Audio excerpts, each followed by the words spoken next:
Hola, soy Iñaki Hernández y esto es El Píxel del Bosque.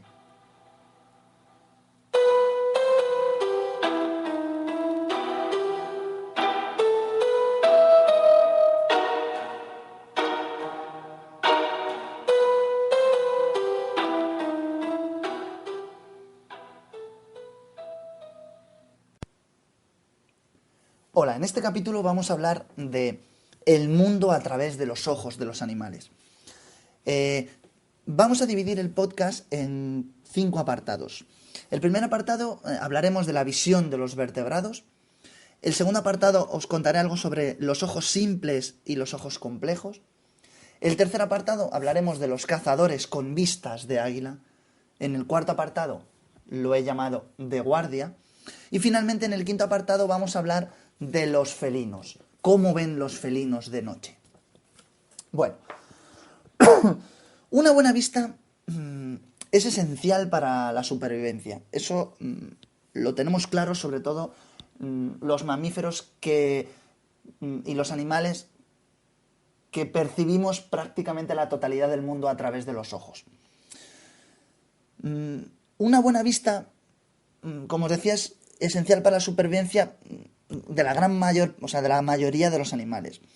Y además es que para muchos de ellos es su arma principal. Aunque parezca que algunos no tienen ojos, la mayoría de los animales simples, como por ejemplo los erizos de mar, tienen células receptoras que captan la luz y también tienen órganos que pueden distinguir entre la luz y la sombra. De tal forma que la vista se convierte en un sentido esencial para muchas especies. Vamos con el primer punto, la visión de los vertebrados. Todos los vertebrados, con columna vertebral, lógicamente, tienen 2 ojos llenos de líquido. Un cristalino delante de cada ojo dirige la luz hacia la retina, que está situada más atrás. Y esta pues tiene millones de células, conos y bastones que realizan una serie de funciones. Los bastones distinguen la luz de la oscuridad y detectan además también el movimiento, mientras que los conos lo que hacen es detectar los detalles y la luz amarilla, roja y verde. En el caso del ser humano, el mono, aves y felinos, pues tienen suficientes bastones como para ver todos los colores. Por ejemplo, en el caso de la ardilla solo ve el azul y el amarillo. La tortuga marina, se han hecho estudios y distingue el rojo, el naranja y el amarillo. La mayoría de los tiburones tienen tan poquitos conos, los conos hemos dicho que eran los que captaban los detalles de la luz amarilla, roja y verde. Pues en el caso de los tiburones, tienen tan poquitos conos que no ven ningún color. Casi todos los vertebrados también pueden girar los ojos para ver alrededor, sin tener que mover la cabeza. De tal forma que pueden ampliar el campo de visión con un movimiento de la cabeza. Ver a su alrededor sin tener que mover la cabeza les permite además captar un ángulo de visión muy grande y protegerse. Pero los ojos, en el caso por ejemplo del mono tarsero, son tan grandes que están fijos, no se pueden mover, es una excepción.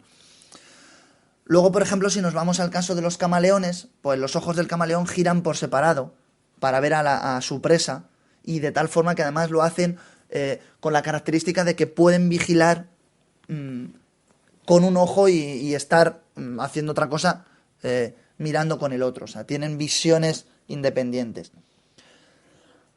Esto nos lleva al segundo punto, a los ojos simples y complejos. La mayoría de los insectos tienen un par de ojos fijos y compuestos. Están compuestos con miles de facetas receptoras de luz, de tal forma que cada uno mira en una dirección algo distinta, creando así una combinación de imágenes que permiten al objeto, al insecto, de alguna forma, pues captar el sentido de lo que ve. Los insectos que son activos de día, como el caso de las moscas, suelen tener los ojos muy grandes y además bulbosos. mientras que los que son activos de noche, como por ejemplo las libélulas, los tienen muy pequeñitos. Otros, por ejemplo, como el caso de la araña o las mantis religiosas, tienen unos ojos grandes que están compuestos y además están muy separados y están dirigidos también hacia adelante para calcular de alguna forma la distancia del salto, la distancia para atrapar a las presas, etcétera, etcétera. Sin embargo, por ejemplo, en el caso de la mantis religiosa, solo ve el objeto cuando está en movimiento. Si la presa está inmóvil, no puede detectarlo. Necesita que su presa esté en movimiento. Esto nos lleva también al tercer punto. Vamos a enlazarlo con el tercer punto, que es el punto que yo he llamado cazadores con vistas de águila. Los cazadores que cazan tienen los ojos relativamente grandes. Además tienen una visión espléndida y lo hacen hacia adelante. De manera que cada uno, pues, centra a su presa desde un ángulo concreto. Esto, pues, les permite calcular la distancia y además adelantarse al posible movimiento que haga su presa. Un halcón, por ejemplo, que tiene una vista excepcional, puede ver a cientos de metros desde el aire a un pequeño conejo o a un ratoncito y caer sobre él con tal precisión que es capaz de atraparlo con las garras. O una pequeña lechuza, por ejemplo, cuando está posada, es capaz de medir la distancia hasta un objeto, hasta un objetivo, o a un ratoncito, a un conejo, con una exactitud casi perfecta. En el caso de la lechuza, sacude la cabeza hacia arriba y hacia abajo para ver hacia su presa desde varios ángulos diferentes. Por ejemplo, otro animal, el caso del cocodrilo, tiene los ojos hacia arriba para ver a su presa justo desde abajo. Normalmente van debajo del agua y ellos tienen que mirar hacia arriba porque la presa normalmente está arriba. Los peces que viven en aguas profundas tienen ojos muy grandes y además suelen ser muy sensibles para ver en la oscuridad. En el caso, por ejemplo, del hacha de plata, los tiene tan grandes y bulbosos y además están orientados hacia arriba. Así lo que consigue son ver las siluetas de sus presas. Cazadores nocturnos, como por ejemplo las serpientes, las aves, las ranas, tienen ojos y pupilas tan grandes y además están dilatadas de tal forma que puedan captar la mayor cantidad posible de luz y así poder alimentarse y moverse. Este tipo de ojo nos lleva también a la posibilidad no solo de ser grandes cazadores, sino también les permite a los animales estar siempre de guardia. Y aquí nos vamos al cuarto punto. Los animales que son presa de otros, como el caso de los ciervos o conejos, tienen los ojos muy grandes y a ambos lados de la cabeza para ver alrededor y detectar muchísimo mejor el movimiento y los posibles depredadores. Además, este tipo de animales suelen vivir en grupos que les permiten o les garantizan de alguna forma la protección. Se turnan para comer o se turnan para vigilar. En el caso, por ejemplo, de la marmota o el perrito de la pradera, es que son los animales característicos que hacen este tipo de turnos de guardia. Se alzan sobre las patas traseras y ponen puestos de vigilancia, ¿no? Localizan así el peligro. O grandes mamíferos como por ejemplo el jabalí o el rinoceronte tienen los ojos muy pequeños y además ven muy mal. Lo que hacen es que para detectar el peligro dependen exclusivamente de su oído y también de su olfato. Y además, en caso de que lo necesiten, pues tienen grandes colmillos con los que poder defenderse. Animales pequeños y nocturnos, de ojos pequeños y de poca vista, por ejemplo como el ratón o el erizo, dependen de otros medios de protección. Animales subterráneos como los topos, que tienen los ojos tan pequeños que apenas pueden ver. O lo que hace es que de alguna forma algunos viven en cuevas como el caso del topo o ciertos peces, y la evolución les ha llevado a casi pues perder la capacidad para ver. Porque en su día a día no precisan ese sentido.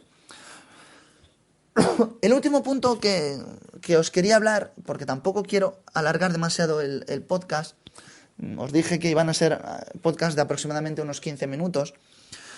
El quinto punto que quería comentaros era el de cómo ven los felinos de noche. Contrariamente a lo que las personas creen, a lo que la creencia popular dice, ni los felinos ni ningún animal puede ver en la oscuridad. Lo que sí que pueden hacer es detectar el más mínimo rastro de luz. De la luna o de cualquier fuente de luz, o de las estrellas, o de una linterna, o de lo que sea. Esto se debe a que tiene una capa de células llamadas tapetum lucidum, que están situadas justo detrás de la retina, y lo que hacen es que reflejan la luz como lo haría, por ejemplo, el reflectante trasero de un coche o de una bicicleta. Y esto lo que hace es que cuando los gatos se les ilumina con una linterna, se les enfoca con una linterna en la noche, hace que los ojos brillen en la oscuridad. Es justo esa capa de células llamadas tapetum lucidum o lucidum. Otros animales que cazan en la oscuridad, como os comentaba antes, como los tiburones, tienen también esta capa de células que se llama tapetum lucidum. Las pupilas de los felinos, por ejemplo, de un leopardo y de los grandes felinos, se contraen con la luz en un pequeño círculo pequeñito. Y en algunos felinos lo que hace es que ese círculo tan pequeñito se convierte en una rajita vertical. Es la visión o el ojo típico de un gato. Cuando un felino ve una presa, capta la imagen boca abajo. Porque, de alguna forma, porque el cristalino, la luz pasa del cristalino a la retina.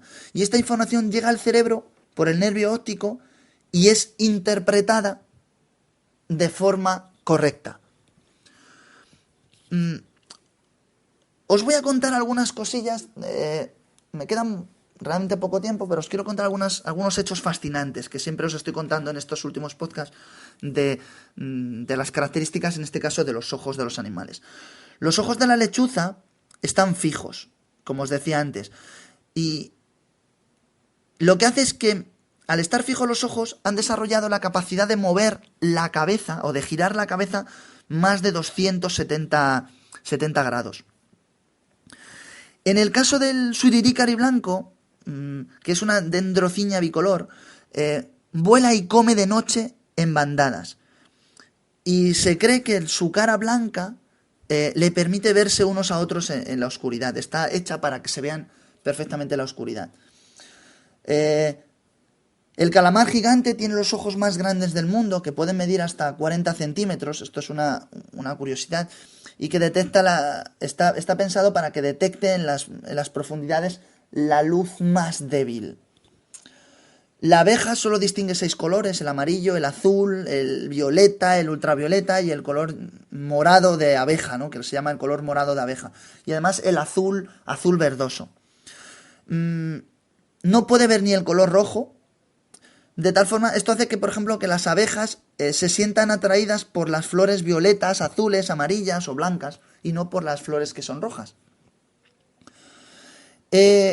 Los ojos del caballito de mar, que vive en las aguas claras, giran de forma independiente, tal y como lo hacían los de los camaleones. Y este tipo, por ejemplo, de mecanismo también lo hacen los cangrejos y las langostas, las gambas, las babosas o incluso los caracoles, que sacan sus ojitos como si fuesen una antena. De tal forma que el mecanismo de la luz, de captar la luz, se ha desarrollado de forma muy diferente y muy peculiar en cada una de las especies. Esto ha conseguido que cada una de las especies haya evolucionado y se haya adaptado al entorno y también a las circunstancias que rodean en función de su alimentación. Como siempre os digo, esta evolución ha traído numerosas especies, nos ha dejado una naturaleza impresionante y está en nuestras manos seguir trabajando activamente para protegerla. Muchas gracias por escucharme y nos vemos en los siguientes podcasts en el Píxel del Bosque. También en nuestro blog, ierga.blogspot.com y a través de Twitter, @ierga. Muchísimas gracias.